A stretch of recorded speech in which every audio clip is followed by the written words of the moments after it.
আসসালামু আলাইকুম গাইজ, এই ভিডিওতে আমরা দেখতে যাচ্ছি তালহা ভাইয়ের পুরনো 3 বছর পুরনো একটি ভিডিও, যেটাতে অনেকগুলো ট্রিক্স দিয়েছেন উনি। সেগুলো কি তোমরা দেখতে থাকো আর এনজয় করো, বেশি কথা না বলে চলো। সো গাইস, আপনারা মনে হয় এমন সিচুয়েশনে পড়ছেন যে ইনিমি, ঠিক আছে, ইনিমি কি করতে আপনি ফাইট করতেছেন, হঠাৎ করে ইনিমি এসে আপনারা গাড়িতে বাধাইতেছে। তো এমন অবস্থায় আপনারা কি করেন, ডাইরেক্ট মরে যান। কিন্তু ভাই এমন কাজ করা যাবে না। গাড়ি দিয়ে মারার পর এই যে দেখেন, এইবার আমার মেরে দিছে না, এবার গোলওয়াল মারতে হবে। ওর ক্রিমিনাল ভাই, ক্রিমিনালই করিছে। ক্রিমিনাল হইলে ভাই কখনো এটা পারা যাবে না। ক্রিমিনাল ব্যতীত যদি অন্য কোনো হয় আর কি। ওহো, আমি তো র‍্যাঙ্ক ম্যাচে চলে আইছি রে গাইস। র‍্যাঙ্ক ম্যাচে হবে না, গাড়ি দিয়ে বাসার টিপস এন্ড ট্রিক্স দেয়া যাবে না।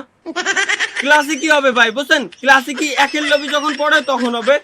সব এনিমি গুলো দেখবেন এক ড্রেস পরে রাখবে, ওই সময় হচ্ছে কাজ হবে ভাই, বুঝছেন? গাড়ি দিয়ে মারলে অল্প একটু ড্যামেজ। এগুলো তো বট।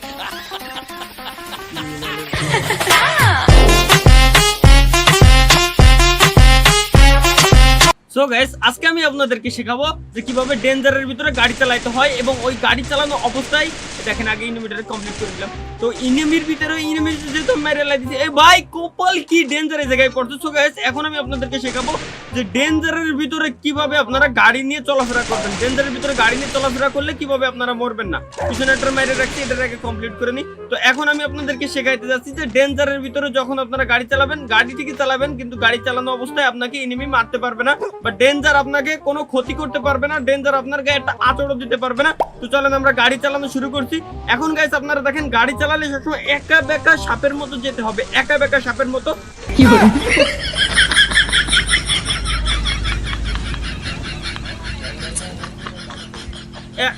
একা বেকা যাওয়া যাবে না, মনে হয় গাইস সোজা যেতে হতো আমাকে গাইস, সোজা যেতে হবে। তো নেক্সট টাইম আমরা দেখবো যে সোজা গেলে কিভাবে বাঁচা যায়। মনে রাখবেন, আপনারা কিন্তু মনে রাখবেন এই জিনিসটা, আমাকে অবশ্যই মনে করিয়ে দেবেন, আমার সময় খেয়াল থাকে না কিন্তু ভাইয়া। তো গাইস, আজকে আমি আপনাদেরকে শেখাইতে যাচ্ছি কিভাবে পটাপট হেডশট দিয়ে এনিমির স্কোয়াডকে কমপ্লিট করে দিতে হয়। দেখেন আমার পিছনে একটা এনিমি আছে, ফটাফট হেডশট দেবো, পুকুত করে ঢুকাই দেবো হেডশট। দেখেন স্পাইস দিয়ে ফটাফট হেডশট করে দিয়ে কিভাবে এনিমির স্কোয়াড খেতে হয়। দেখেন, এই দেখছেন ভাই, দুইটারই যেহেতু হেডশট দিয়ে দিচ্ছি, 3 নাম্বারটাকে আমাকে সেম ভাবে হেডশট দিতে হবে। দেখেন, না লাগলে আরেকটা ট্রাই, না লাগলে গোলওয়াল। দেখেন লাগে না যেহেতু গোলওয়াল, এবার উকং হয়ে যাবে, এবং আপনাকে নিতে হবে গাইস মেডিকিট। ভুলবেন না কখনো মেডিকিট নিতে, না হলে আমার মতো অবস্থা হতে পারে আপনাদের, এবং লোল খেতে পারেন, তাও আবার মেয়ে মানুষের কাছে। লোল খেলে কখনো ভাই নিজের মনের ভিতরে, ঠিক আছে, আত্মবিশ্বাস কখনো হারানো যাবে না। লোল খাইছেন তা কি হয়েছে বলা, ওরম লোল তো আমরা সচরাচর এমনিতেই খাই। লোল খাইলে আত্মবিশ্বাস হারানো যাবে না। নেক্সট ম্যাচে আমাদেরকে ট্রাই করতে হবে আমরা, ঠিক আছে? গালিও কখনো দেওয়া যাবে না ভাই, ঠিক আছে? যেমনটা দেখেন আমি কত ফ্রেশ নিয়েছি। আল্লাহ কি মিথ্যা কথা বলে, তোর উপর আল্লাহর গজব পড়ুক, তোর যৌবন নষ্ট হয়ে যাক। তো গাইস, অনেকেই আপনারা কি করেন, এনিমি যদি থাকে আপনাদের কাছে, বোম আছে, সামনে আবার এনিমি আছে, আপনার বুলেটে আছে, গুলি সবকিছু আছে, কিন্তু ভাই আপনারা কখনো বোম ইউজ করেন না, আপনারা ডাইরেক্ট গুলিতে মারতে যান। এই জন্যই আপনারা হচ্ছে বা পিছন মারা খান, বুঝতে পারছেন? তো সুতরাং আপনাদেরকে কি করতে হবে, বোম দিয়ে প্রথমে এনিমিকে ভয় দিতে হবে। ভয় হচ্ছে এমন একটা জিনিস, ভয় দেওয়ার পরে আপনি ভাই পিস্তল দিয়ে এনিমিকে মেরে দিতে পারবেন, ঠিক আছে? যেমনটা দেখেন উপরে আমি একটা বোমা হামলা করছি, এবার এনিমিকে দেখেন ওর গার উপরে আরেকটা বোমা হামলা যদি করি, এবারও ভয় পেয়ে গেছে, পিস্তল